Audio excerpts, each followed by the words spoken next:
All right, I'd like to welcome everyone.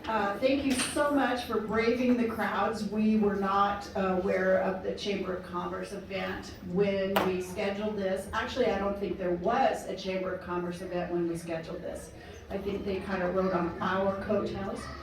But I have heard that it's a mess out there in the park, so hopefully more people will trickle in as it starts to get later and the little kids start going home. So, but because we do have a hard stop this evening, I'm going to go ahead and get started. And hopefully as people come in, they will not be too disruptive. But I have taken the questions that were in the basket so far, and people are still welcome to fill out the cards if they have any additional questions. So I'd like to thank our Lieutenant Governor, Janice Mcgeachin, for taking the time to drive over from Boise. I would like to thank Branden Durst, our candidate for State Superintendent, and Art Macomber, coming from North Idaho, running for Attorney General.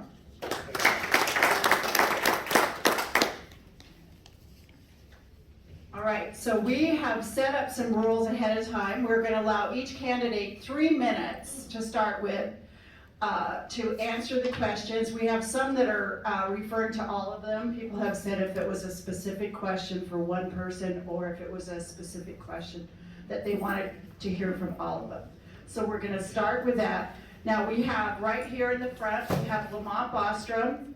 He will be the timekeeper, and he's going to start flashing you guys. And as of right now, I had anticipated handing the mic off to each person individually. So we'll see how the sound goes in the room and if we can do that, if it works smoothly or not. All right? All right, so here we go. First question.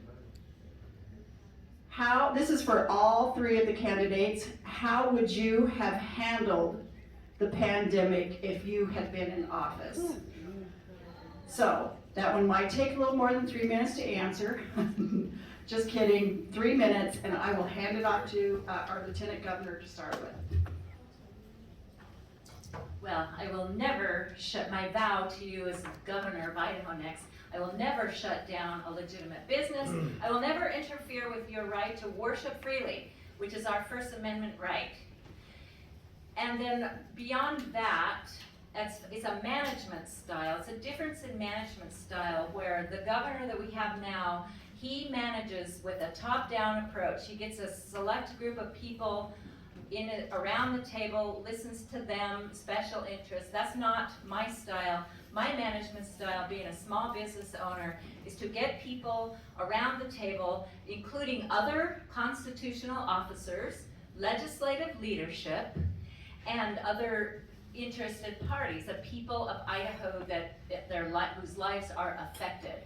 We will work to tackle the problems that come our way, and we will have many challenges ahead of us, but we will do it in a collaborative effort in a way that works best for the people of Idaho, not the special interests of Idaho.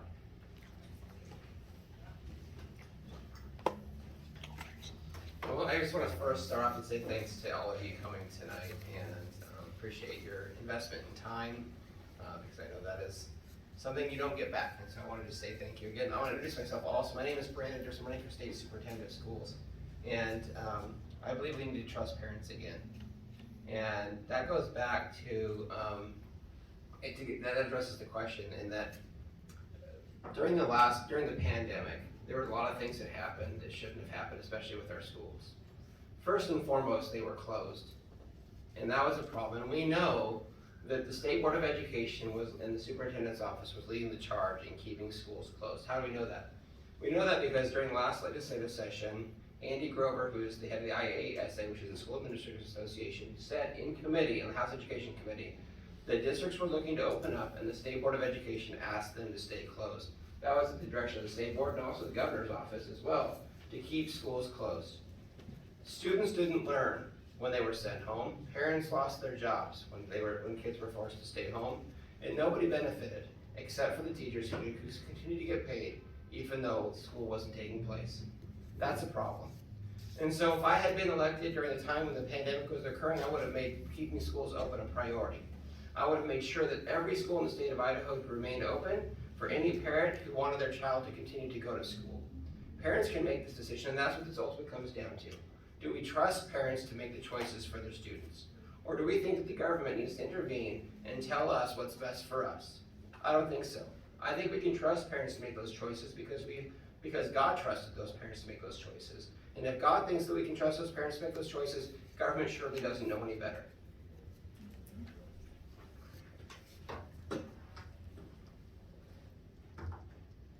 Thank you. I'm Art Macomber, and I am running for State Attorney General. And as a professional litigator who has always worked in the private sector and didn't go into law until I was 45 years old, I can tell you that there's a lot of lawyers around here that really don't know how to do the law. And that is to say, they tell people what they want to hear instead of what they need to hear.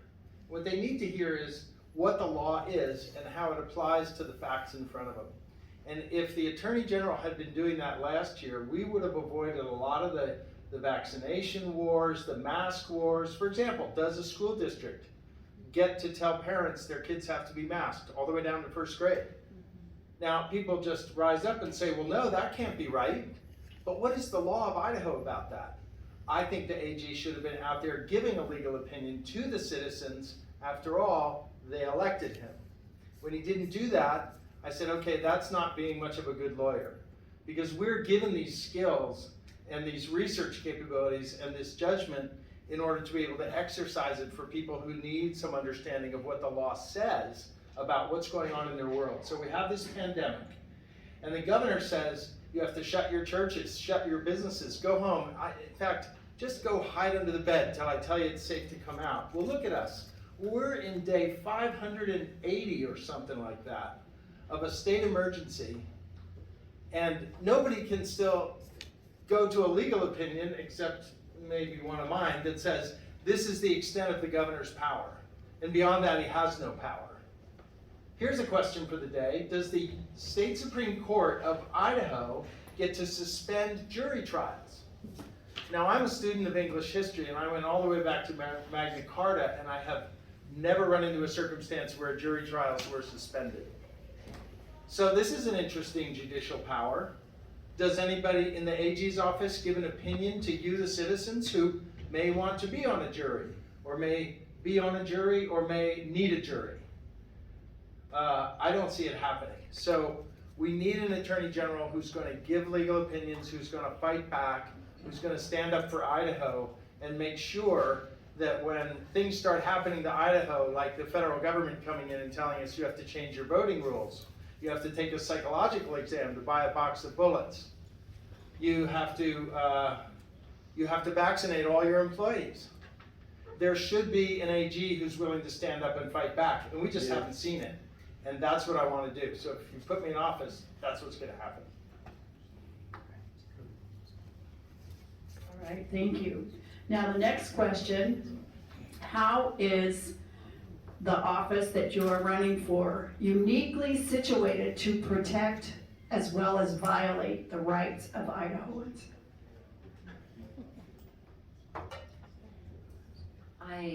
Do I see Todd Engel in the room? Is there Todd Engel in the room?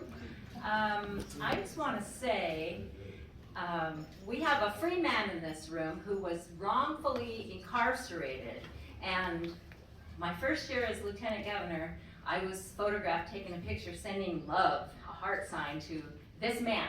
But thank God, praise God, he's a free man. So I rushed it in my first question. I want to recognize my husband, Jimmy. He's here tonight. And okay, I'll talk to the question, and the question is, how does the office of governor, in my capacity as governor, what will I do to protect your freedoms or violate your freedoms? Absolutely, the way that we as elected people serving you, the people of Idaho, what we do is we make sure that we're firmly grounded in our Constitution, both our U.S. Constitution and our Idaho Constitution. And it doesn't take too long for us to look around and see how grossly our constitutional rights are being violated today. That's why as I travel across the state and meet with great Idahoans all over the state, that is why I see people rising up all across the state. People that are coming out of the woodworks, want to come to the Capitol and testify, bills that are coming before the legislature, people that have never stepped foot in the Capitol before. Sometimes they don't know how to present themselves before the committee. And so last year, when we saw a lot of people coming out, cut me off when it's time, because when I get on a roll, when people came out and they came to my office and said, I want to testify on a bill, but I don't know how to do it. Will you help me? Will you help me know how to make my voice be heard and have an effective voice? I said, absolutely. I served in the House for 10 years, and I will help you through it. We started up a weekly session that we called Capital Clarity, and it was all for the purpose of having open, transparent government for the people of Idaho. And I'm so happy and so proud of all of you for your activism and getting engaged in the system and the way that you came out, the way you came out in August last year in the special session. I'm so proud of you because you're the ones that are making a difference down there at the Capitol in the Boise Swamp. And I want to see every single one of you back down there on November 15th, 16th, and 17th, when we've been calling, thousands of Idahoans have been calling for the governor and the Speaker of the House to call the legislature back into session. They're going to do it. They're coming back, and I expect to see every single one of your faces down there. Let's swarm the Capitol. This is our chance, again, to make our voice be heard. So those are the things I will do to protect your freedoms, our liberties, and following our Constitution, listening to the voice of the people and not the voice of the special interest, which is running the show too much. It's time for those good old boys to get out of the way, and let's have some new leadership in the state of Idaho.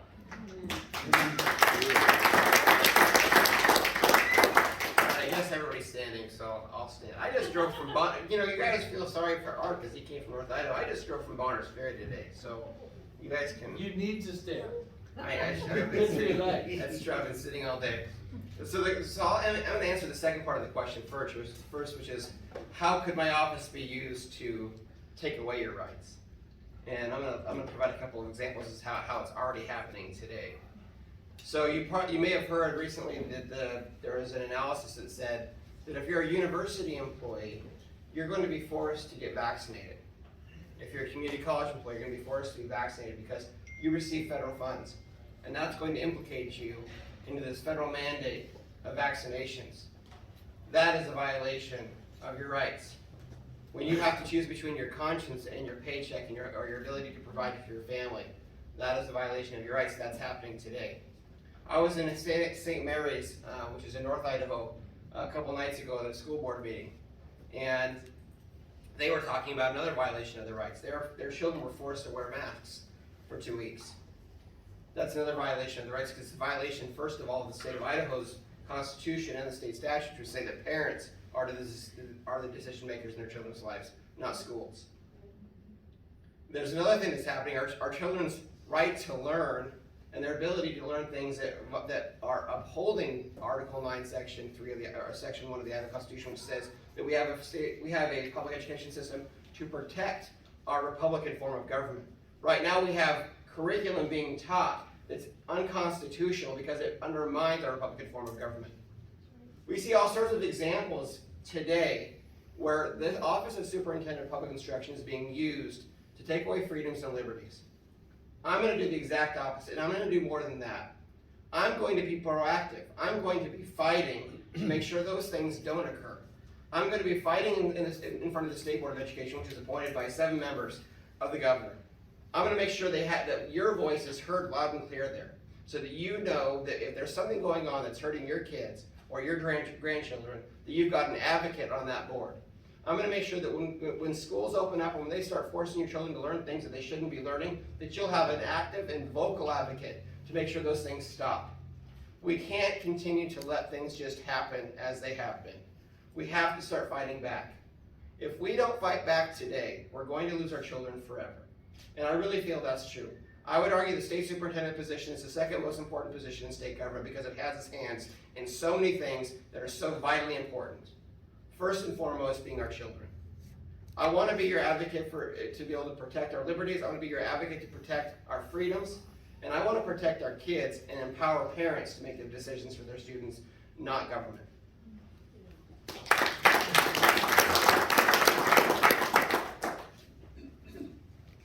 Let's see, if I wanted to use the power of the AG's office to violate somebody's rights, I could probably somehow take up the jurisdiction of a misdemeanor case in Meridian against a mother that wanted to use the playground with her kids. And instead of allowing the city of Meridian to prosecute its own misdemeanors like it normally does, I could misread Idaho Title 67, Chapter 14, and just insert myself into the equation and take over that criminal matter and prosecute this woman for, 13 months? More. It's longer than that. Had 3 trials scheduled, all canceled. 12 or 13 hearings held, nothing accomplished. Speedy trial rights? Well, we do have speedy trial rights. That's in the federal and our state constitution. But what does speedy mean? You know, I always think of the Roadrunner in those circumstances. You know, like, Mimi, like go, right? No.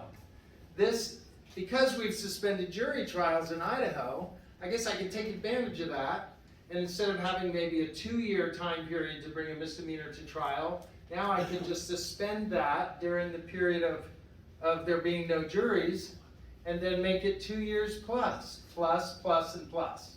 And I could wear down this woman, and I could take her money that would go to her college kids normally, and I could just use the full power of the state of Idaho against this one woman.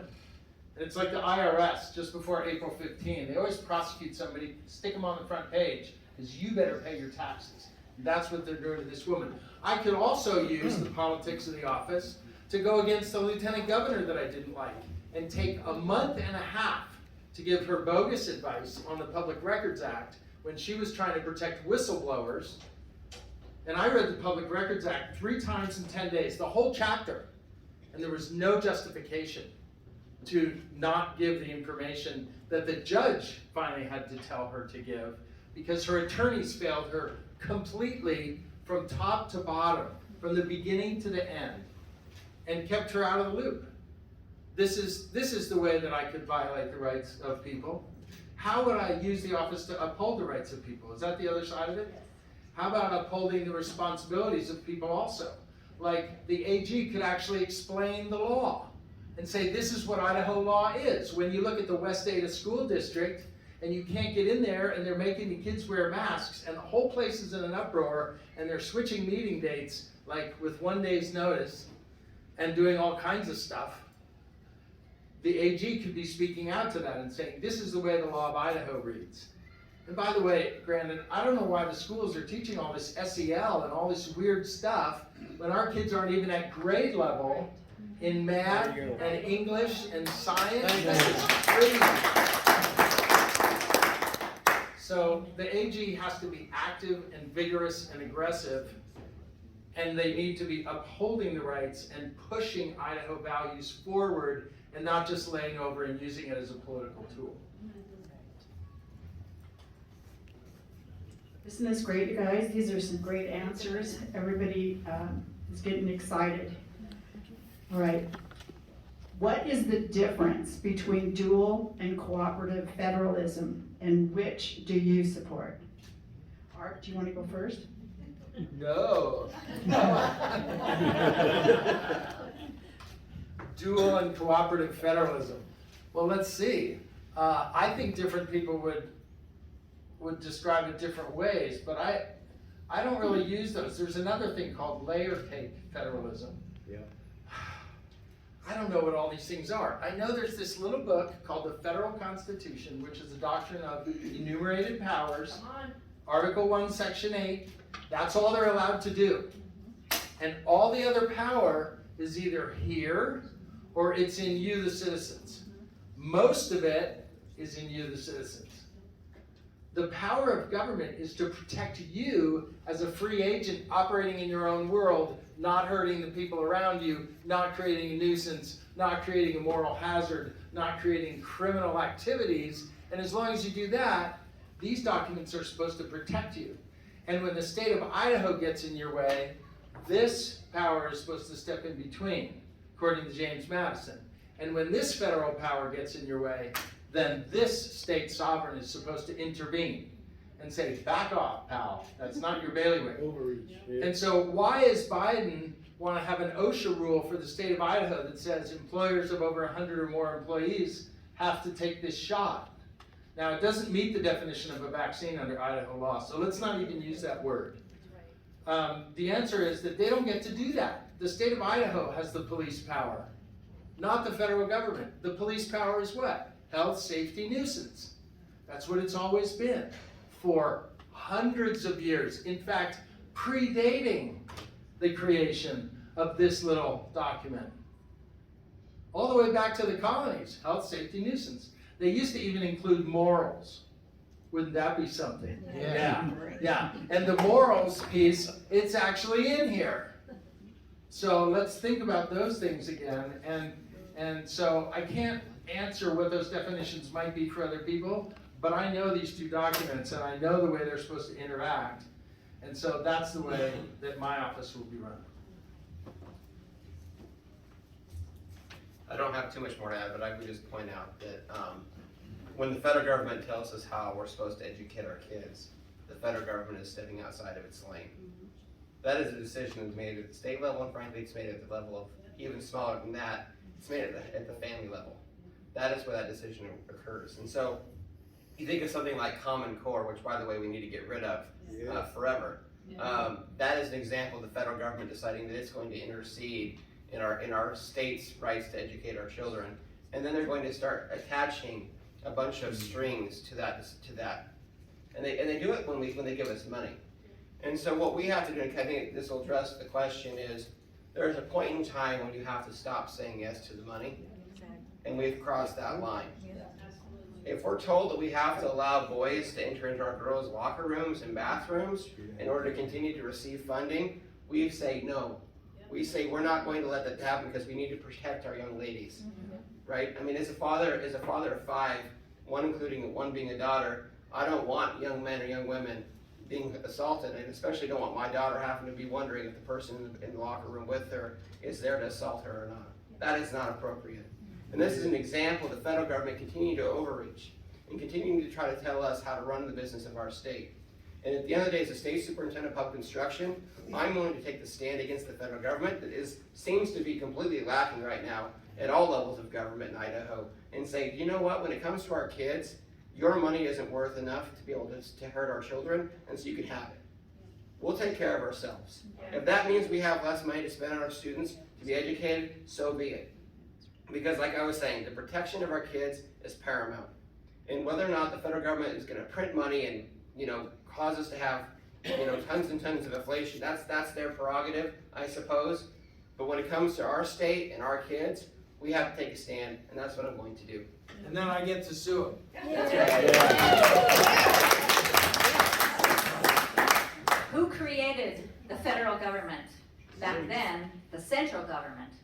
It was the 13 original states that created the central government, and they said, don't tread on me. There was a healthy distrust for the central government, recognizing a purpose for a central government. Some of us would maybe question that. But all power resides in the states, the United States of America. The founding fathers who acted on their faith of God, their faith in God, coming to the shores of America for the purpose of worshiping freely and recognizing a need to organize themselves into a form of government that they all would agree to, but that the laws would be passed equal and protecting all of us and our freedoms and our liberties, our rights. So they had this healthy debate, and there was certainly skepticism throughout, and the compromise that they came to when they formed our Constitution, that the role of the central government would be limited, and there would be very few powers actually delegated to the federal central government, and all other powers delegated to the respective states. And their agreement, after they formed our Constitution, the Bill of Rights, the first through the 10th amendments to the Constitution, was the compromise that they all agree, our founding fathers agreed to protect those rights and liberties that they saw that would be at risk with a central government that grew far too big, far too intrusive into the lives of its citizens. So that was where we got our start. Here we are today. Look at where we are today. This federal government that has grown way too perverse and way too intrusive into our lives. When I ran for lieutenant governor, I carried around a map of the state of Idaho, and on this map I demonstrated the percentage of our state budget that was comprised of federal dollars. Back then, so that was 3 years ago when I was campaigning for lieutenant governor, back then the percentage of federal funds in Idaho was 36, 37%. Today, it's 45% of our state budget comes from money. It's not even money, it's debt financing that our kids are gonna have to pay the bill. We have so much money flooding into our economy. We're seeing signs of inflation and things are out of control. Why do we have 45% of our budget coming from this debt financing? It's because we have leaders in Idaho that don't know how to say no. They dangle the carrot in front of our eyes, and they don't know how to say no to that money. And so we have become indentured servants, and it's time to, that's why one of the things that I was running against as lieutenant governor, and I'm shocked that that's where we are today. Instead of going backwards, we've gone forwards in that. And so my commitment to you as the governor is to have the courage to say no to that money and not be afraid. We'll end the emergency. We're gonna get out. We're gonna have some of our own strings attached to some of the money that comes from Washington, D.C. to make sure that if we take it, it's not gonna violate your rights as a citizen. We're gonna push back. We're gonna assert our state sovereignty, because that is the power of the people belongs with the states. The states are equal in sovereignty to the federal government. We, as the states, created the federal government. We just don't have enough strength in leadership to recognize that. One of my favorite pictures was the governor of Arizona at the time meeting Obama on the tarmac of the airport at Sky Harbor International Airport. She had her finger in his face like this. She was shaking her finger right in his face, and I'm like, that is perfect. See, one CEO to the other. The president, no matter who that person is, does not lord over us. That's right. We lord over ourselves as a sovereign state, and we need to start asserting our sovereignty much more than we do now.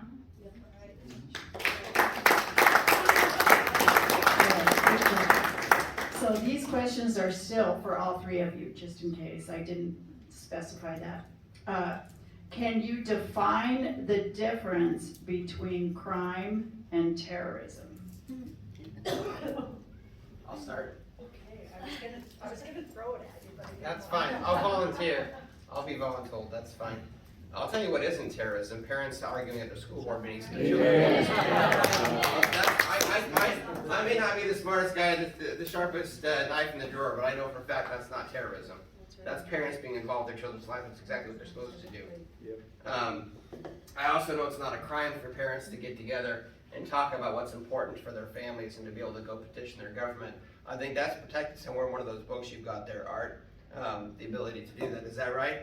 Likely. Yeah. Okay. So I know that's not crime. Terrorism, for me as a superintendent candidate, these are, I guess some of these questions are things that I don't spend a lot of time thinking about. I think about school finance and how do we get kids educated and how we empower our parents to do these things. But at the end of the day, what we should be thinking about, in my opinion, as far as the schools are concerned, is how do we get parents in a position to be able to make these choices for their students, and that we don't try to use the strong arm of the federal government, including the FBI, to investigate them. I don't know if any of you watched this just a couple days ago, maybe it's even yet today, Ted Cruz and his cross-examination of Attorney General Merrick Garland. And he asked him, he said, why is it that you believe it's okay to put parents on an FBI watch list for simply sharing their frustration about the condition of their children's schools? And he continued to press the Attorney General. He said, would you think it's fair for a father to be upset that his daughter was raped in a school bathroom only to have the school board pretend like it didn't happen? Is that fair for a parent to be upset about that? And you see, this is where the Attorney General decided he didn't want to answer that question. He didn't think it was appropriate to answer that question. And this is when we decide what crime is oftentimes whatever the prosecutor says that it is. But luckily, we have a jury system, and as long as we are allowed to use our jury system, then we can do that. But when the juries are suspended and we can't have a jury trial, then we don't have crime. We don't have justice, and we only have accusations of crime, and that's a problem. But ultimately, for me, when it comes down to this issue of crime versus terrorism or whatever, what I want to say is that we have parents that need to be supported. We have parents who they aren't domestic terrorists. They're not committing crimes by petitioning their government. And as long as we have an Attorney General who's willing to support that, and we're willing to push back, we have a Superintendent who's willing to fight for those parents as well, then I think we'll be just fine.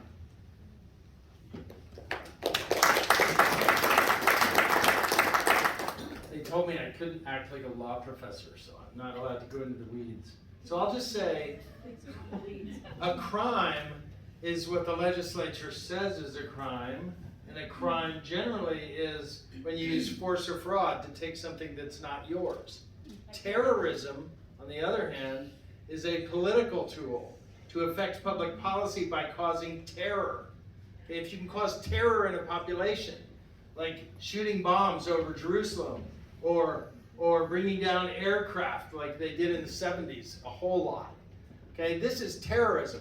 It's not meant to do anything constructive like even go home with more money than you got up with in the morning. It's not like a bank robbery or something. No, it's designed to create terror. And certainly the parents before the school board aren't trying to use terror as a political tool. This is absolutely nuts. So don't let anybody drag your definitions off into the bushes and beat the heck out of them. No, that's not right. It's almost a crime for the school board not to recognize when a little girl's been assaulted in the bathroom. That's probably a crime.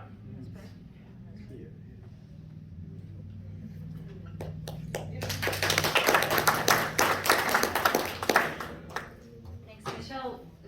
Would you repeat the question, please? It was to find the difference between crime and terrorism. Okay, crime is defined in law. Different things defined in law by the governing body, by the legislative body, and there's too many laws, too many crimes.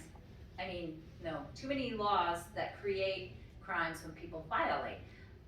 And people who vote and advocate for liberty and freedom, they're always saying that we should, some of these elected people, that we should get rid of some of these laws. But what do? Every time they go back into session, the last 3 years I presided over the Senate, there's at least 3 or 4 more crimes that they put into the books. They put more statutes into the books that people can violate and then become criminals. The one that I can't forget last year was where the federal government wanted us to change the law on smoking from 17 years of age up to 21 years of age.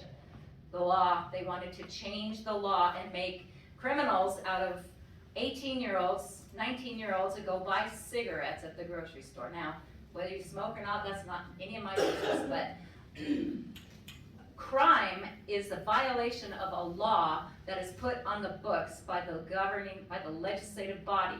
We have too many of them on our books, and that creates an interference with our freedoms and our liberties. So, one good thing that any of us can do if we're running for office, not any of us because we're running for office in the executive branch of government, but in the legislative branch of government, you can run on the platform that you're gonna go over there and start repealing some laws.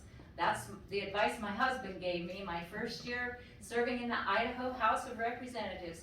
I tried to put a big law into place that would have not allowed state government budgets to grow any more than the population and the rate of inflation in the economy. How do you think that went over with a bunch of people that like spending money? First year, I couldn't get it out of the committee. Second year, it was killed on the House floor, and I was discouraged, disappointed. My husband said, just go over there and start making small incremental changes. Go in and start repealing some laws. Terrorism, quickly, because I know I'm out of time.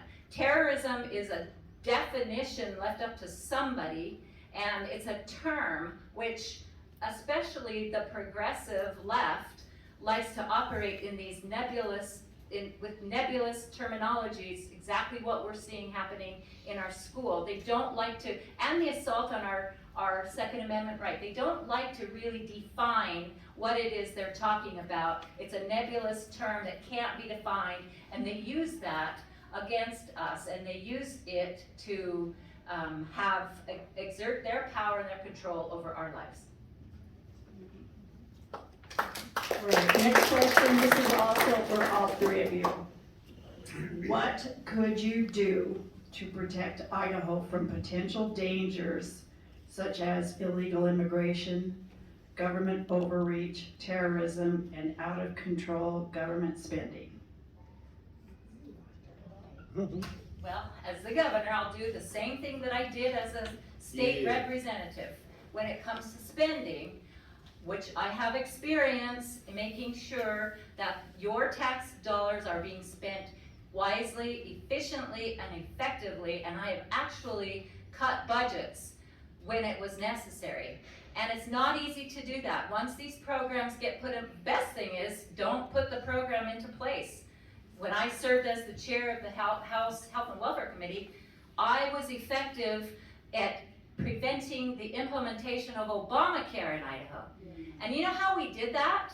We did it because we studied the law. It was a law this big, printed out when the lawmakers in big techs in Washington, D.C. said, we gotta pass it before, so we'll know what's in it. Well, that's not how it happened in Idaho. We printed out the law, and my committee studied the law so that we would know any bill that came to my committee, we would take an educated vote on it. And because of that, we prevented the implementation of Obamacare that year, the last year that I served. So the experience of making sure that we spend your hard-earned tax dollars efficiently, effectively, comes from experience. It comes from having the ability to stand strong when the heavy pressure of the special interests come knocking on the door. What was the other part of the, protecting our state against illegal immigration and terrorist acts. We've seen some of those in Idaho. We have leadership that just stands down.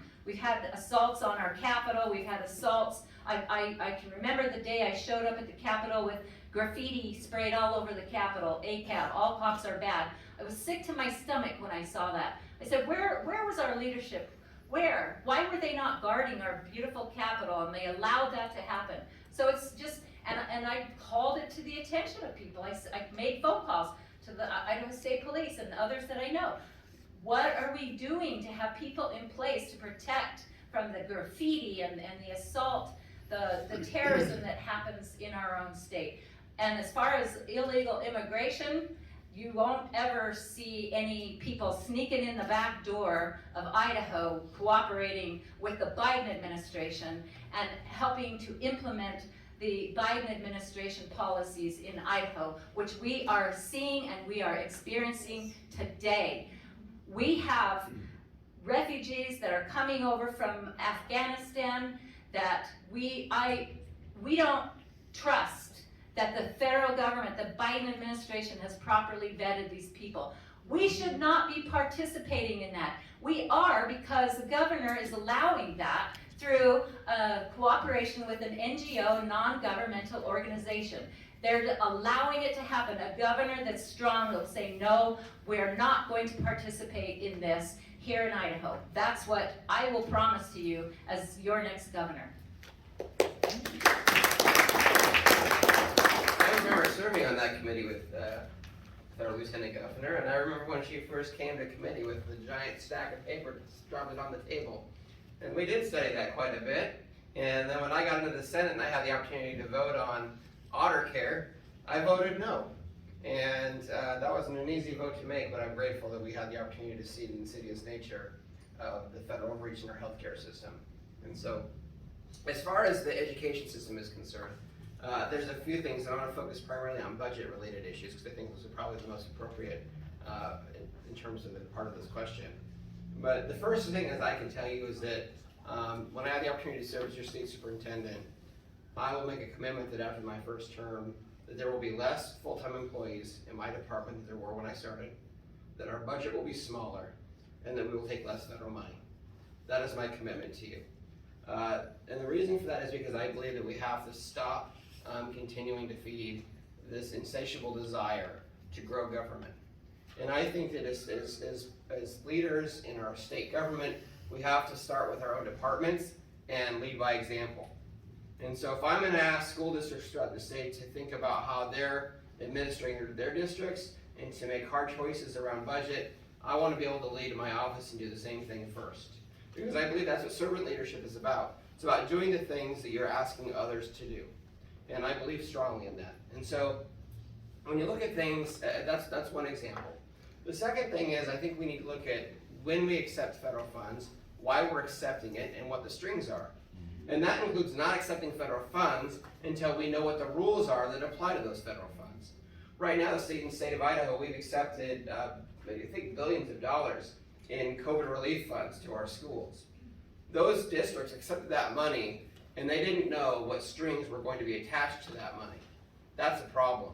We should have had the opportunity to be able to review those rules first, and then made an educated decision as to whether or not we wanted to take that money or not. That's number two. Number three, we know that there's another example of something that I think we could focus on, which is a pre-K grant. That was, how many of you guys have heard about this pre-K grant that was supposed to go to the Idaho Association for the Education of Young Children, which is an organization that has a parent group who believes in indoctrinating our children. That is another example of where we could say, is where the state superintendent could step in and say, no, we're not going to do this because this isn't good for our kids, and we don't need that $6 million to indoctrinate our children. Thank you very much. So those are just a couple of examples of things that we could be doing, but I think from a budgetary standpoint, we need to actually operate under the premise that we want to have some fiscal restraint.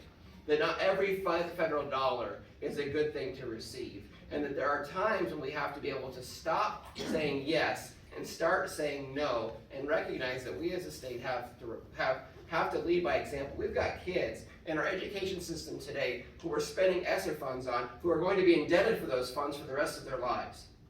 That's immoral. And so we need to recognize that the real cost of what we're doing to our schools is only going to make lives worse for the children that are supposedly supposed to help.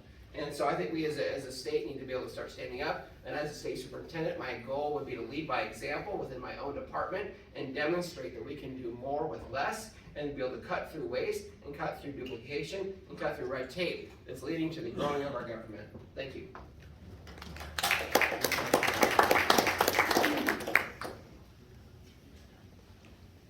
Justice Roberts, in the Affordable Care Act case, had a line that should reverberate through history, and the line went like this: the states are sovereigns, and sometimes they have to act like it. Okay? This is 10th Amendment stuff, folks. The power of Idaho to push back against these things. And what does that mean, push back? It means we're taking Idaho traditional cultural values, God, family, state, okay, what we know is right, and we're pushing it into the public sphere and saying, this is our public policy. So the very first thing that I need to do is measure what's going on in the AG's office. It's 200 and some people, 127 attorneys. In 1997, they took all the attorneys for the state and consolidated them, thinking they were being good Republicans to save money. So now, for 25 years, your legislature has no legal counsel of its own. None. There's 4 attorneys in the Legislative Services Office. They write lines of statutes. They will not give an opinion. If you want an opinion, you go to the other branch, little conflict of interest here, and you get an opinion from the Attorney General's office, or you go outside. Elam and Burke, Holland and Hart, some other outside attorney.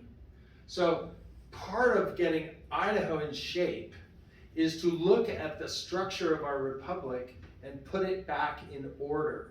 So my office doesn't need 127 attorneys. There's a bunch of them in there that should be doing legislative work, that are doing legislative work. But nobody knows if the people in the AG's office are going, say, Gov, what should we tell the legislature today?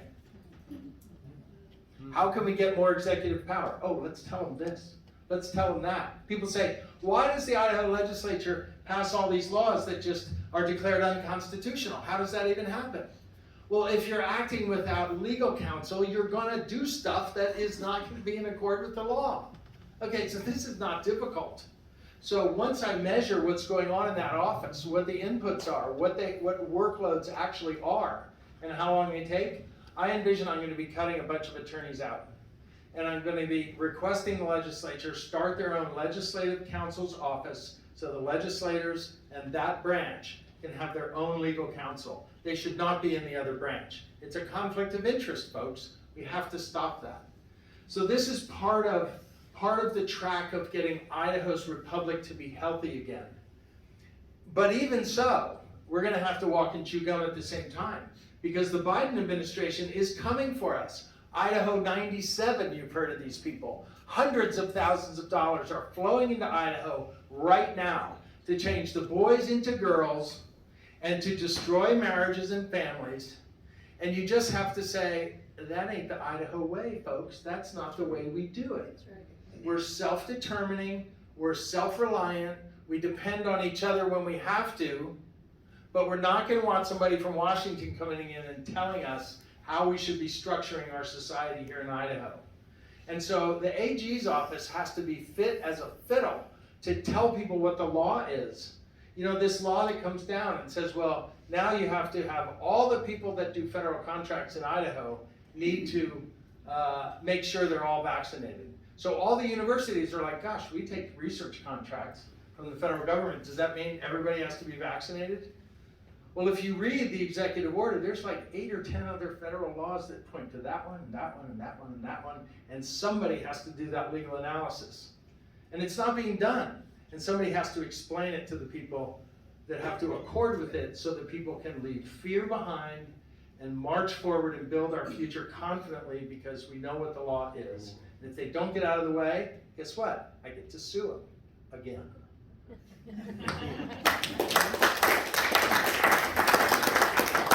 All right, I have several questions that are all similar, so I'm going to read the 4 questions individually, but we're going to combine it into one answer, all right?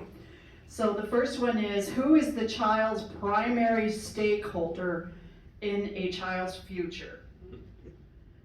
The second one, will you sign your name to a resolution recognizing parents as primary stakeholders in a child's future? Will you pass or sign a law declaring parental rights? And would you support a state constitutional amendment declaring a parent's Bill of Rights? All right. So the answer to the first question, who has the primary interest of the child, it is the parents, and we absolutely must do more to protect our parents and their fight to protect our children. That is part of Idaho law that needs to be strengthened, and I've seen that especially in my work in areas of child protection services, where we have this out of control Department of Health and Welfare and Child Protection Services that in some cases they have gone and removed the child out of the home with no real cause. And during my term as the lieutenant governor, I have helped to reunite 2 of those children who were wrongfully removed from their parents' homes. We need to do more to protect our parents. And why is the state even thinking that they can go into a home and take the child out of the home and away from the parents? And if it's happening, why do we have to ask for these meetings with the Department of Health and Welfare officials and have them bring their attorney sit down in the office to make sure that they're not saying anything wrong against the agency?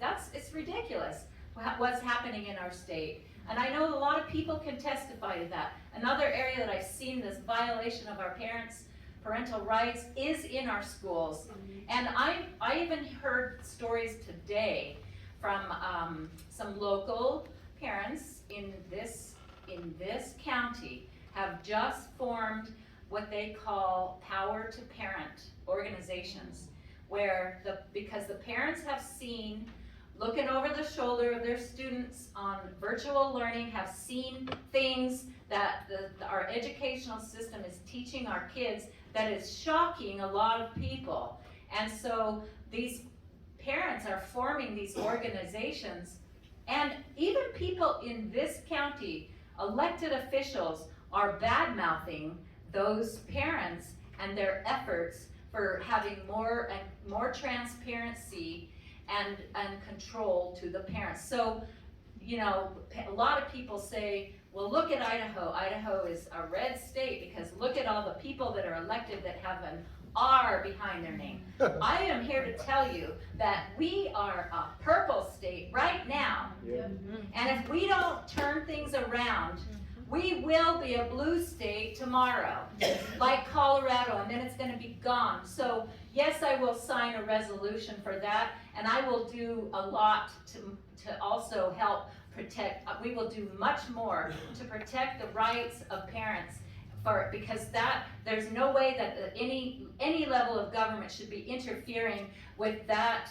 That is a violation of one of our very basic principles to be able to have control over our children's lives. All right, now we're getting into my world where I can answer these questions a bit more confidently. So I appreciate whoever wrote that question. Thank you. This is right into my wheelhouse. Thank you. Parents are the children's primary and frankly most important stakeholders, period. Second, parental rights should be enshrined into the Idaho State Constitution as much as humanly possible, because that is a reflection of their God-given rights. Frankly, we shouldn't need to do it. Frankly, it should just be a given that parents are in charge of their children. But given the attacks that parents have had upon themselves, we should probably do something to protect them and their rights. I absolutely support that. I also will sign any resolution that speaks to the importance of parents and provides them additional support from the state. Absolutely. Number 3. Number 4, as your state superintendent, you will never have found a more pro-parent superintendent in state history. I can guarantee you that. My whole reason for running is to empower parents. That is my whole platform, is to empower parents, to trust parents, to let parents be the decision makers in their kids' lives, because it is their children. I've said it 100 times here already tonight. It's what I really feel passionately about. Right now, the state superintendent's office, the Department of Education, is focused a lot more on what's important for school districts. That's their customer as of today. But January next year, January 2023, that's all going to change. Now the customer for the Department of Education will be parents. They will be our first and most important customer to serve. And if anything else, if we have any more time after that, we'll think about taking care of somebody else. But until parents feel like they have an advocate in state government and in our state superintendent's office, I will not stop continuing to put more and more emphasis on supporting them. That's so important. Because if parents don't feel empowered, it reflects back, it will hurt the children, because we see that all the time. Here's an example. Common Core happens. And right now, Common Core happens and parents try to help their children with their homework, and the children say the problem's going to be marked wrong, and it is, and for a brief second, parents look like they're incompetent. That undermines the value of family, that undermines parents, and that undermines our society. We have to do everything we can to support parents, and I'm absolutely committed to doing that. Thank you.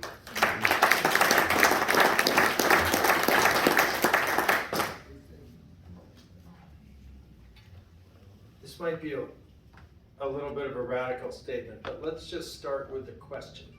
Okay, my advice is question the question. The question is who, are the parents the child's primary stakeholder? So that implies there's a secondary stakeholder. And I'm gonna say no. That the parent is the child's only stakeholder. How about that? Okay, that's first. And then we use the word stakeholder. What is this, a corporate family? We're gonna sign up with the Secretary of State? Family of Macomber, LLC. No. Okay, these are families. So there aren't stakeholders in families. There's moms, there's dads, there's kids. And the kids are of two genders only. There's two sexes, and they get raised in a particular way because they have different qualities and different attributes and different physical, mental, emotional attributes that have to be accounted for by same-sex and opposite-sex parents in a single relationship, and that's the way it works for hundreds of thousands of years. And we can't sit around and go, oh, well, let's just change that. No, you can't change it. So parents are the only stakeholder in their children. They are the only people who should be able to exercise the power over how their children are educated. I mean, Branden is so right, but he waits till they get to school. I'm not going to wait till they get to school. I'm going to get them as soon as they wake up in the morning as their dad. And I'm going to put them to bed at night and read them a story and brush their teeth and make sure they put on their jammies and all that stuff that parents do. And we have to get back to that. Do I sign on as a parent, as primary stakeholders? No, they're the only stakeholders. Everybody else just shut up and get out of my house. This is my family, my house. You don't get to tell me what to do as a parent. And declaring a parent's bill of rights or responsibilities, I would say, first of all, just stay out of the home. That would be number one. And unless I'm abusing my children, which is probably a crime that we talked about before, then just let the families raise their own kids, for crying out loud.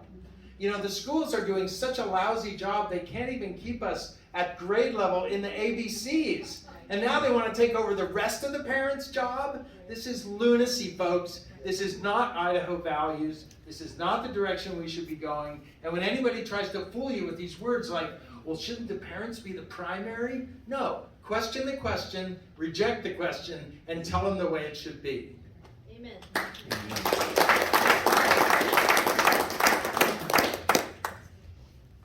All right, now we have, will you investigate the 2020 illegal voting? And if so, what would you do? Yes, we've already done it. I have signed on to an effort with the Arizona Senator Wendy Rogers, who initiated the forensic audit in the state of Arizona.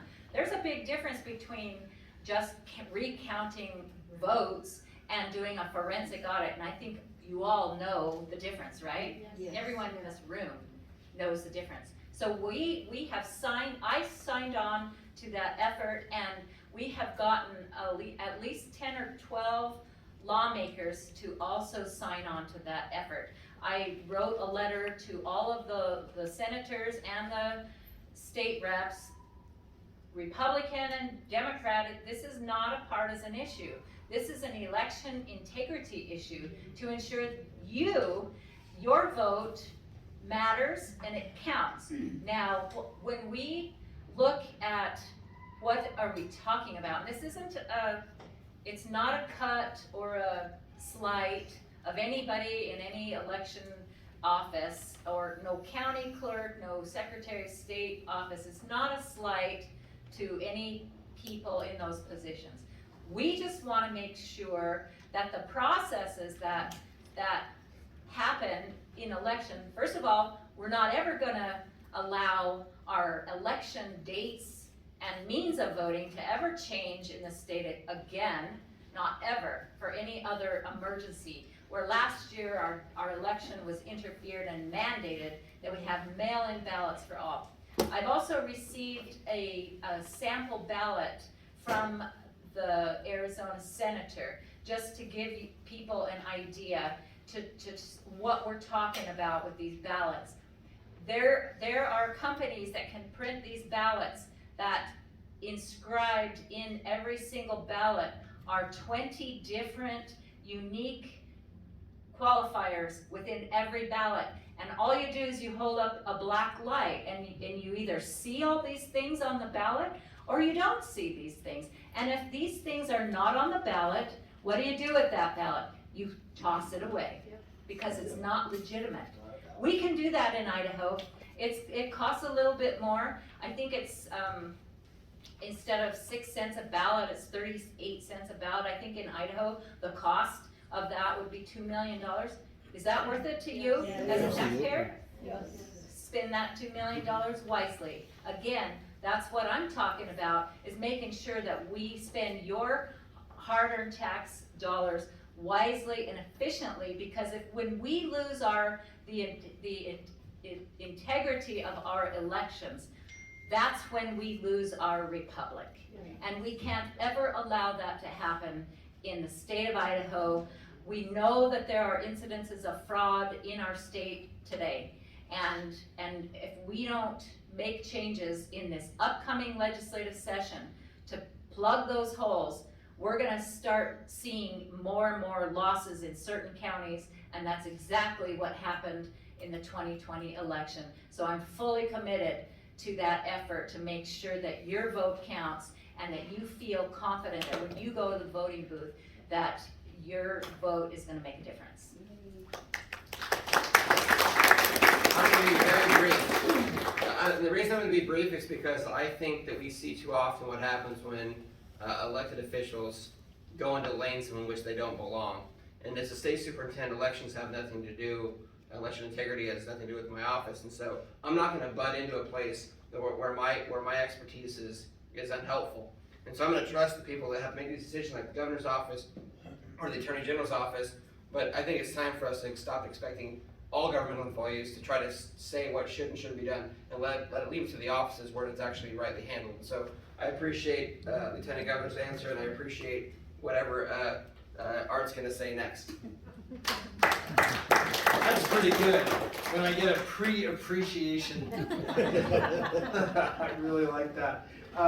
You know, I've thought about this issue a lot. The Idaho Constitution allows, says the legislature may prescribe qualifications, limitations, and conditions for the right of suffrage.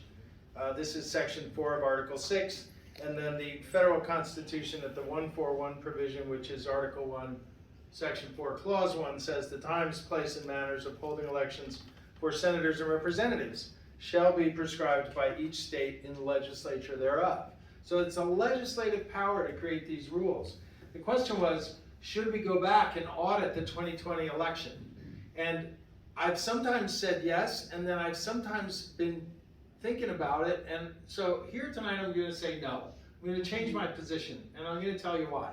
First of all, Idaho has 1.8 million people.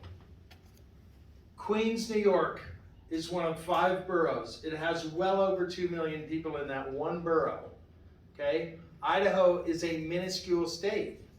That means that we have to be very careful about how we spend our resources because we don't have a lot of them. 65% of our land is owned by the federal government, and we can't even get in to manage our own resources inside our own borders, like logging and mining and this type of thing. So we have significant impediments to actually gaining the economic power that we would need to actually go backwards and audit. Now, this is also my legal experience talking. I've only been a lawyer for 16 years, but I've been an active litigator. I've been to the state Supreme Court 5 times. I'm a fighter and a scrapper, and everybody knows I don't quit. And the other lawyers hate it because they want to do a handshake. Okay, and I'm just not that way. I just don't give up. So maybe I'm a little stubborn. One thing I counsel people on, though, is you have a choice to make about whether you want to fight over the past and pour your resources into the past, or whether you want to pour your resources in, plan the future, and be smart about how you spend your money on something that you can actually control. Because you can't control that. It's done. And we're not going to be able to go back. Because LA and New York and Chicago and the rest of them are going to say, oh look, Idaho's doing an audit. It's good they're wasting their money. Let's impose more environmental rules on their mining. Let's impose more rules on how they do business. I have an idea. Let's get the Department of Education to tell Branden how to run his schools. How about that? No, they're fighting the past. Idaho's not ready to fight the future. So I'm going to say, look, I don't think it's a good idea.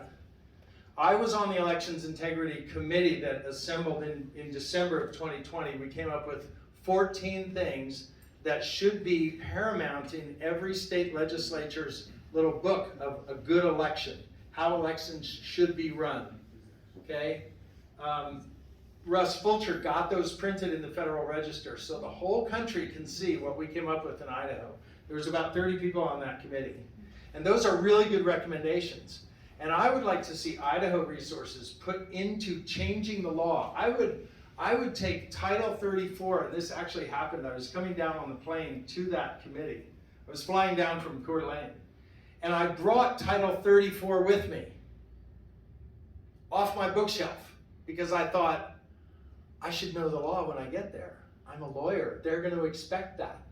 And I started reading it. And as I read it, I said, well, that doesn't sound right. You know, we could change that one. And I got out my pen, and I actually started writing down how to fix Title 34 in Idaho. And so when I got there, I was more prepared. Because, you know, maybe I'm just a Boy Scout, but that's what I think attorneys should do. So that's what I did.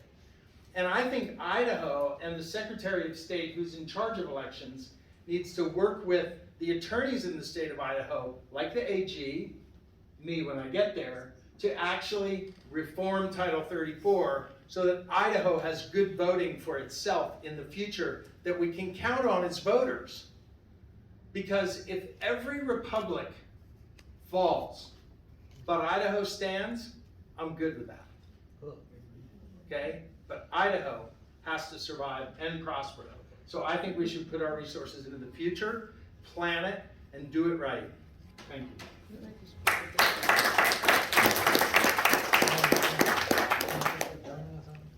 All right, this question is, would you join the other 23 states in the Convention of States to protect Idaho from government?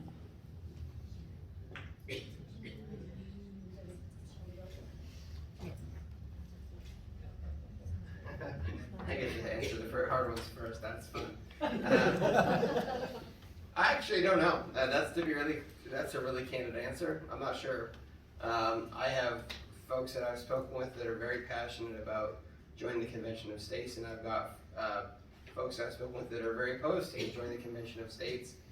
Here's something that I've heard, and I just need to be educated more. Right? Look, at the end of the day, I'm an education policy guy, so this isn't really in my sphere of things that I spend a lot of time. Somebody asked a question about funding formulas in school finance. I'll jump all in on that.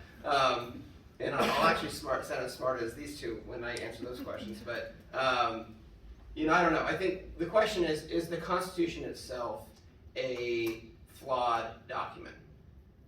And so when I think about the answer to this question, that's the first question that I ask. Is the Constitution itself flawed? And I don't think that it is. I think the Constitution is one of the most well-drafted documents in human history. It's not the Bible, right? I mean, that's obviously the Word of God. Those really aren't comparable things, but the Constitution is pretty darn good. And so I would need to be educated, and I would need to be persuaded that the issue with the Constitution requires us to have a Convention of States to correct it in some way. Because at the end of the day, I really don't. At first blush, I say, if it ain't broke, don't fix it. But if it is broke, tell me how we're going to fix it and why it needs to be fixed. So that's where I would be at. Okay, so I have the proposals that I have seen thus far have written language that to include 2 reasons to convene a convention of states.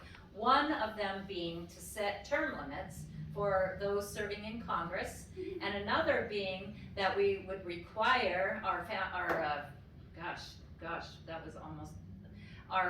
congressional delegation to have a balanced budget. So that's what I've seen so far.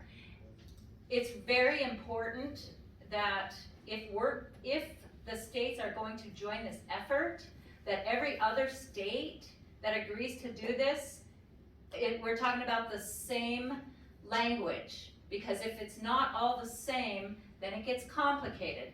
And I understand the concerns of those who are behind this effort.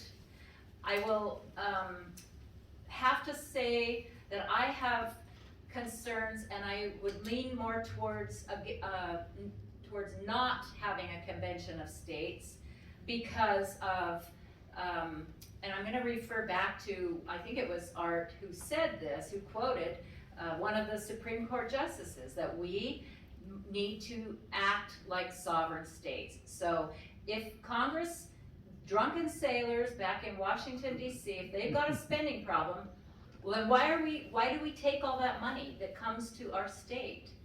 They say one thing, you know, we need to have fiscal responsibility and balanced budgets, but when it comes here, and in fact, all the money that came from Congress last year with the COVID money, not one of our congressional delegates voted for it, but on the budget committee here in Idaho, every single member of JFAC voted for it, but for 2 people.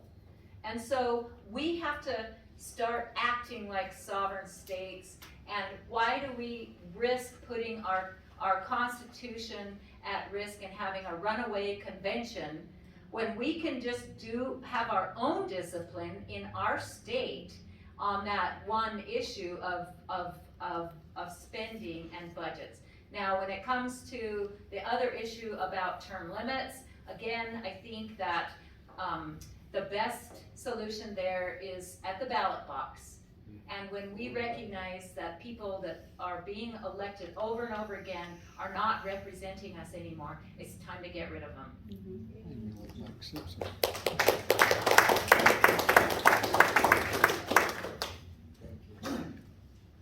The Convention of States is an Article 5 convention under the U.S. Constitution, and the fraction 3/4 pretty much drives the equation. So if 3/4 of the Congress agrees to have a convention, then you can. If 3/4 of the states legislatures decide to have a convention, then you can have one.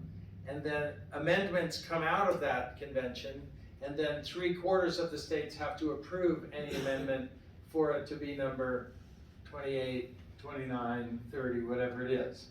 So as a policy, you can see that the machinery of our government is designed to be slow moving.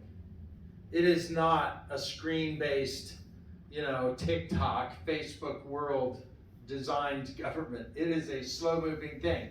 Partially because Madison wanted the passion of the masses to kind of calm down over time before the government could act. And people would say, oh, we're not really upset about that anymore, but boy, are we fired up about this thing over here now.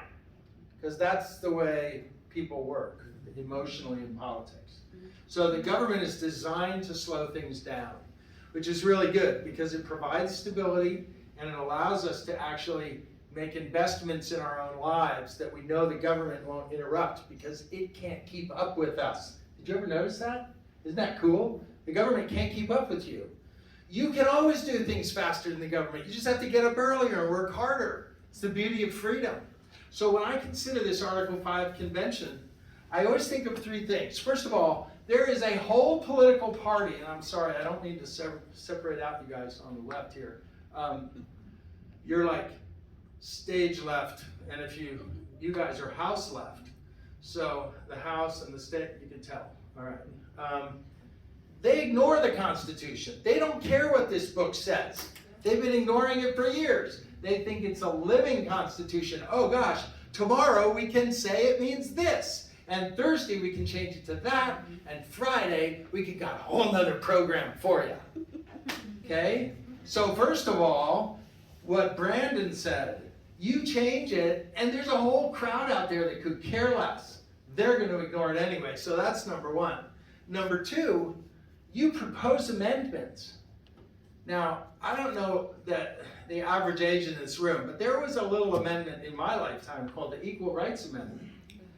And it was to provide various things. And the standard for Congress on approving a new amendment, at least since 1900, has been 7 years. So if 7 years goes by and 3/4 of the states don't go for it, then it's kind of out of the way. Nobody goes after it anymore. Now, the Equal Rights Amendment is so important that they could still ratify it today in the minds of some. So there's a huge legal question about how long it takes to actually ratify an amendment. Some of them get ratified really quick. Some of them take a long time. And that's really the bottom line of why I would not call for an Article 5 convention. There have been over 10,000 amendments to the US Constitution proposed since 1789. And what I can tell you is each and every one of them, if they don't pass quickly, they take time. My concern is today in 2021, we're too restless, we're not going to wait, and we don't have the time. I think the document is designed really well. It'll give us what we need to govern ourselves if we just read it and pay attention to it and enforce it. So we get an AG to enforce it, okay? And then we can move forward. And I don't want to wait for an amendment. It just takes too long.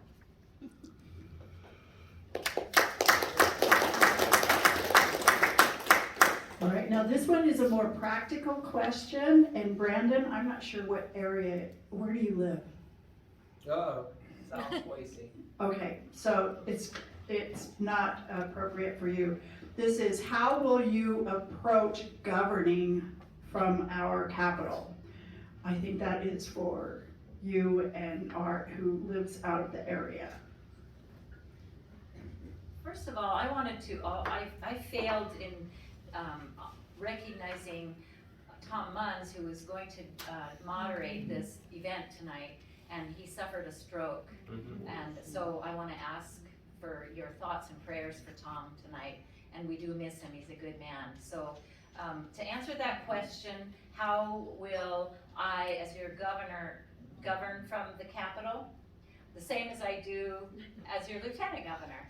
And during the last year and a half, during the virus and all the shutdowns, I was the only constitutional officer who kept my door open last year.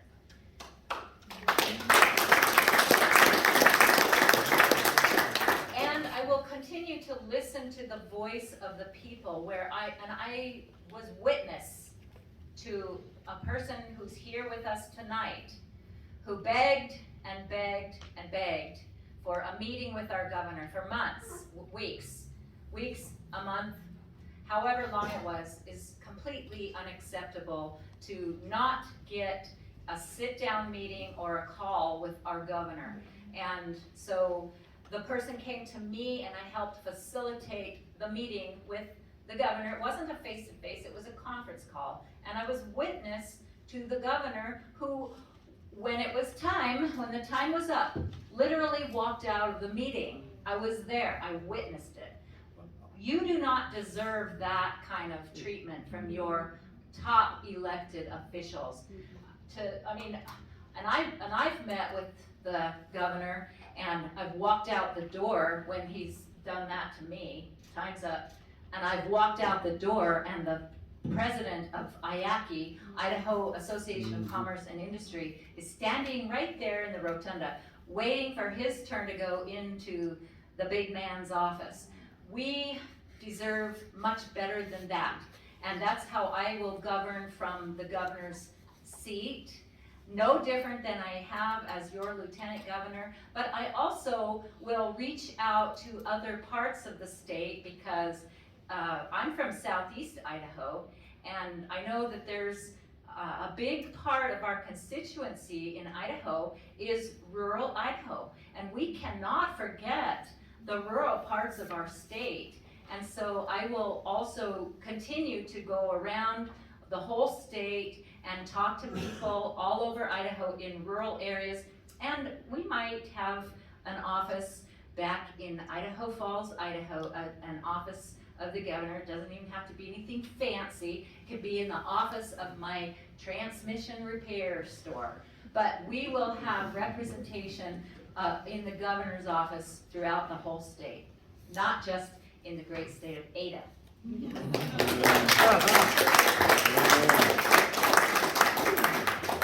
kind of funny that Janice's family owns a transmission repair store and she can't get out of high gear. You know, how to approach governing in our capital? Probably the same way that I do it in the private industry. Is, first of all, your door is open all the time. That's kind of the way it works. It's a little bit of an interruption, but you know, you need to be available to people, number one. Number two, how can I possibly know what's going on in the state unless I'm out and about in the state? Now, my attorney general now doesn't come out and visit me.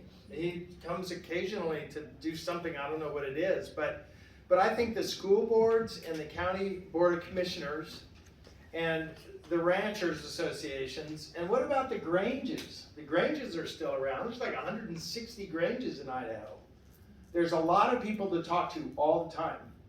And so part of it is setting up the office so that a lot of it's self-executing. They've got their marching orders, and so you can leave, and then you go leave and you go talk to the people and you say, what's going on, folks? What's happening in your area? What's happening in St. Mary's? What's happening in Bonners Ferry? And what the heck is going on in Star? I don't know, but I would have to go find out, wouldn't I? And I think that's what any elected official should do. We have this giant monopoly government. They have a monopoly on the use of force. And so in order to be careful about judicious use of that power, we need to be in touch with the people, and we need to pay attention to the Article 1 rights in our Constitution, which are your rights, which are frequently more powerful than the Bill of Rights. Don't get caught up in the Bill of Rights. Read your Article 1 in your Idaho Constitution. That's where your rights are. They're really expansive, actually. They're really pretty wide, you know, they're pretty big. So we need to get back to that, and we need to just be open to people, you know, calling us. I would love to have these town halls all the time. I think it includes radio shows. Maybe it's fireside chats. I don't know. I'd steal that from FDR. But I don't want poor terms.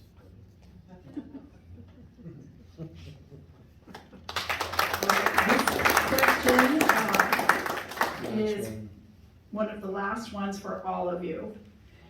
If there is a clear constitutional conservative candidate leader in this race by spring, will you step down to keep the incumbent from winning?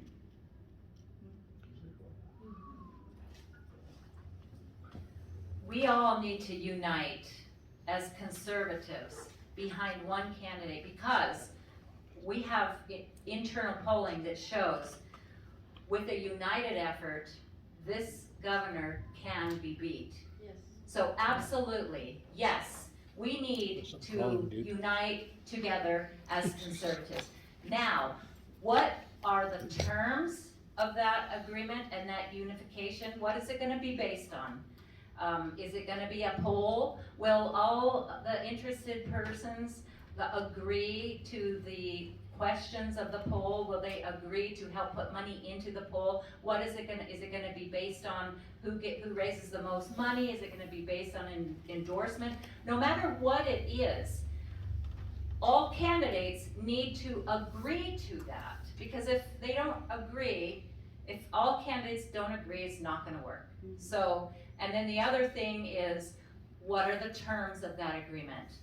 And so far, I haven't heard a clear path on what the terms of that agreement will be, but we still have time moving down the road, getting closer to the election. Each one of us is doing what we need to do. Primarily, raise money for this campaign so that we can get our message out, talking to voters, going around, listening to the people of Idaho, building a grassroots base of support, which is the way I ran and won for your lieutenant governor. We had the best message and the best ground game, and that's how we were successful in that 5-way race, and that's how we can win this race. But We all need to be united together as conservatives to ensure that we can begin to right the ship and straighten up our state.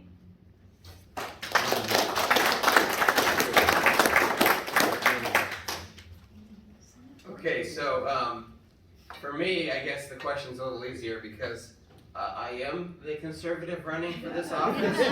So I suppose, unless you think that someone that supports diversity, equity, inclusion is the conservative, or someone who tells you that SEL being taught in the Napa School District isn't CRT, I mean, if we have different definitions of what conservative is, then I'll take that into consideration. But as far as I know, I am the conservative that's running, and so I have no intention of dropping out. I've spent a lot of time on the road. I sold my sports car to run this campaign so I could buy a hybrid to get better gas mileage to be able to drive across. And I almost put 25,000 miles on my car since April. I've been all over the place. I had 15 events in the last 10 days. And I'm committed to doing the same hard work for the rest of this campaign, because I believe that if we put the hard work in, then we'll get the result that we need to have for our students. That's number one. I'm going to answer that last question because I think there's something important for me to talk about here. All of the positions in the State Department of Education are currently located in the Boise office, which isn't in the Capitol building, it's across the street. And I have a proposal to take 14 of those positions and move them outside of Boise and put them into regional offices throughout the state. So maybe we can share an office someplace throughout the state of Idaho so that people can actually have access to their government in their local communities instead of always having to call Boise to get an answer for them. I think that's really important. And the second thing is, as far as that question was concerned, one of the key roles for the state superintendent, and this is statutory, is there's supposed to be inspections of schools. And that's where the superintendent is actually supposed to go out into the communities in the state and see what's going on. I asked folks in St. Mary's, I asked folks in Osborne, I asked folks in Pinehurst, I asked folks in Bonners Ferry when the last time Sherry Ybarra was in their communities, and they said, I don't know. They said, has she ever been in our community? Maybe it was 4 years ago when she was trying to run for re-election. I said, I commit to you that as superintendent, I'm going to be in every community in the state at least once per term so that they know that they can talk to me directly, and I'll have regional offices so they have somebody there to represent them so they can have assurance that they don't have to call Boise to get an answer.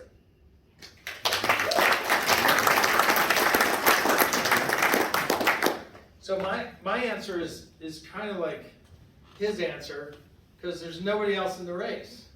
Well, there is one guy. So here, Michelle, I get to break all the political rules, right? Because everybody wants me to. And so I don't care. Here's what's going to happen, okay? Colton Boyles is in the race out of Sandpoint, but he just lost your lieutenant governor's lawsuit massively. 16% of her budget is going to go pay for the attorney's fees of the other side because of what the AG's office did not do. And they could have figured it out in a week, and they stretched her out for a month and a half, and we already went through that. So, as far as I'm concerned, he's out. He'll never be the true conservative. Raul Labrador is going to get in this race. He's got awesome name recognition, but he's not qualified to be your AG. He's never built a law practice. He's a solo practitioner in this little niche of immigration law. He's never worked for a large company. He has no idea how to work with these giant organizations. I have, and I do. Okay, I've built a law practice from ground zero. I have 6 attorneys in 3 states now. I'm a litigator. I've been in the Idaho court system. Raul has not. He's never been to the Idaho State Supreme Court, to my knowledge. You can find me the case. I've been there 5 times fighting for private property rights. Okay, I'm a fighter, and I know how to work the court system, and I will fight for the people of Idaho. And then some other joker's going to get in the race, and I don't know their name yet. They're going to be some public, born and bred, feeder at the trough, and they're going to say, well, I have all this knowledge, but they're public employees. They're not fighting for you. They never had a private client in their life. Look at the current Attorney General. He came out of this county's prosecutor's office. He joined the AG's office in 95, 6 or 7 or something, and he's been the AG since 03, never had a private client in his life. Somebody with real money on the line. Somebody with their kids' education money on the line. Okay? He's never done it. It's always been the unlimited trough of government that's been on the line. So that's baloney. And no, I'm not going to step down. Anybody that gets in the ring with me is going to get a fight on their hands. okay? And that's the way it is, because I'm fighting for Idaho, and I'm fighting for the long term, and no, I'm not gonna give up. So if you step in the ring with me, you better be ready to fight.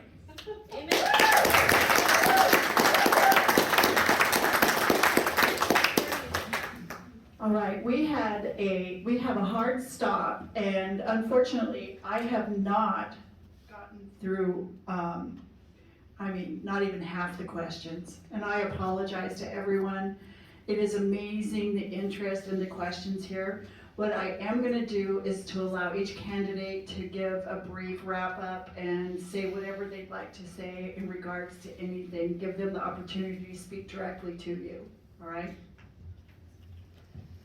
Thank you to all of you for coming out tonight. I really enjoyed this format, this town hall format. I love hearing your questions and listening to your concerns. I'm Janice Mcgeachin, your Lieutenant Governor. I am running to become your next governor.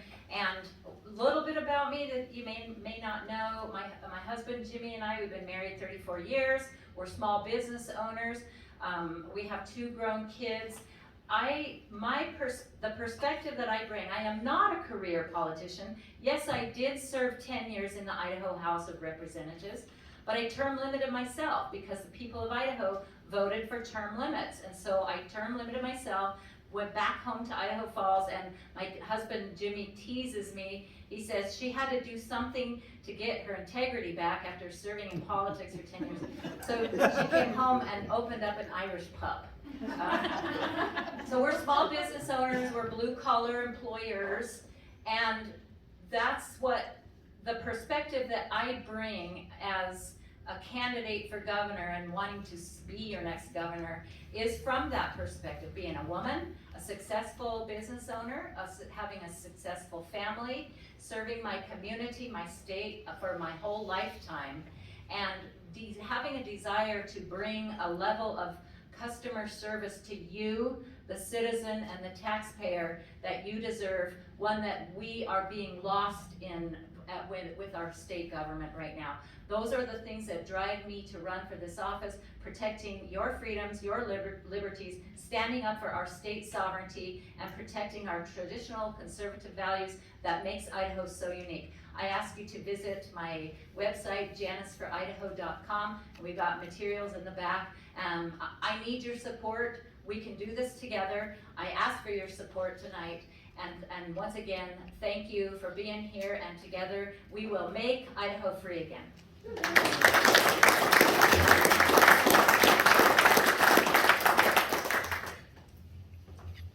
Well, again, as our Lieutenant Governor just said, thank you so much for investing time and coming here tonight. I really appreciate that very much. And again, my name is Branden Durst. I am running for State Superintendent of Schools. My pitch is very simple. If you think that their schools are running great and there's nothing, they just want to make maybe some minor changes to happen, don't vote for me. I have no interest in being a status quo candidate. I have every intention of trying to make some significant changes to our schools because I believe they're needed. I believe we have to end Common Core. I think we have to stop critical race theory, and I think that we need to have money follow students to their parents' school of choice. That's why I'm running. And if you don't think those things are a good idea, or if you think that our schools are going great, you've got 2 women you can choose to vote for, either Debbie Critchfield or Sherry Ebar. Both of them don't think critical race theory is happening in the state of Idaho. They think Common Core is great, and they have never proposed a plan to have money follow students. So the contrast is huge. And what I would tell you is if you want the same results over and over again, keep voting for what you've had. You've got 3 candidates up here who have made a commitment to doing things differently because our republic is at stake. I am not good at this. I don't believe this is hyperbolic to say, you've got one more shot, folks. You know, as Lieutenant Governor said earlier, the state of Colorado, the Republicans there thought they had everything under control. And guess what? They're not going to elect another Republican for a long time. So we have to do something today. We have to take our state back. And I can tell you, when it comes down to it, there's a battle raging for the soul of our country, and the epicenter of that battle is our schools. And so if you want to protect our republic, you have to protect our schools, and that starts with electing somebody at the state superintendency that believes in your values, which I do. Please vote for me. My campaign.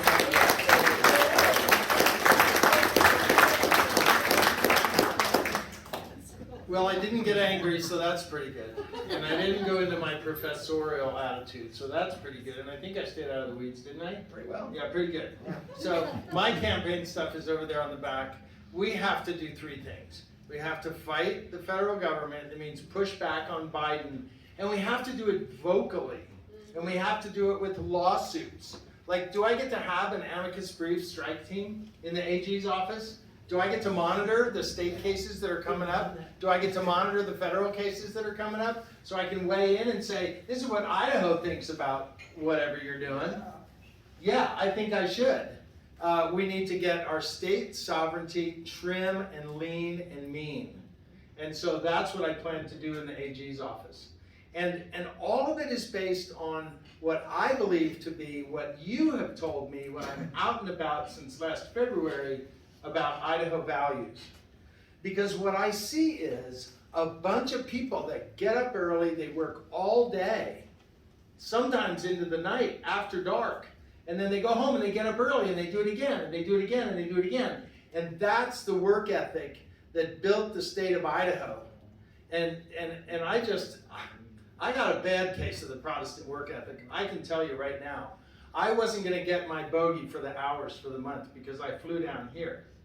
So I billed 10 hours on Monday.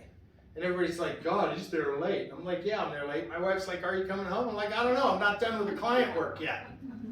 Okay, so that's the type of energy you want in that office. And that's the type of energy I'll bring to the office. And I know a bunch of these bureaucrats are not going to like it, and I'm going to have to fire a bunch of them. Okay? And when you fire an attorney, it's like getting a squirrel out of the attic, I can tell you. But I know how to do it, because I've hired a bunch, and I've fired a bunch, and I'm not afraid of them, and I'll do it. Because that's what needs to happen to keep our Idaho intact. They're coming for us, folks. And I'm not going to put up with being a purple state. I want to be redder than her shirt and her shirt and her checkered shirt. I want Idaho to stay conservative. Conservatism works. We have the track record. We have the evidence. Okay? There's no reason for us to abandon 1 inch of ground. Not 1 inch. Because we've got the culture and the proof and the history. And we didn't go to the moon because we had critical race theory. We didn't. We did it because we had math and science and people that got up early and worked harder than the next guy. That's right. So that's what I'm going to do in office. And that's why I need your vote. And if you're really serious, you're going to help me. And if you're not serious, then you'll be in one of Branden's Common Core classes, and who knows what. But I thank you for your vote, and I thank you for your time, and I thank you for coming out tonight, and I hope to see you again.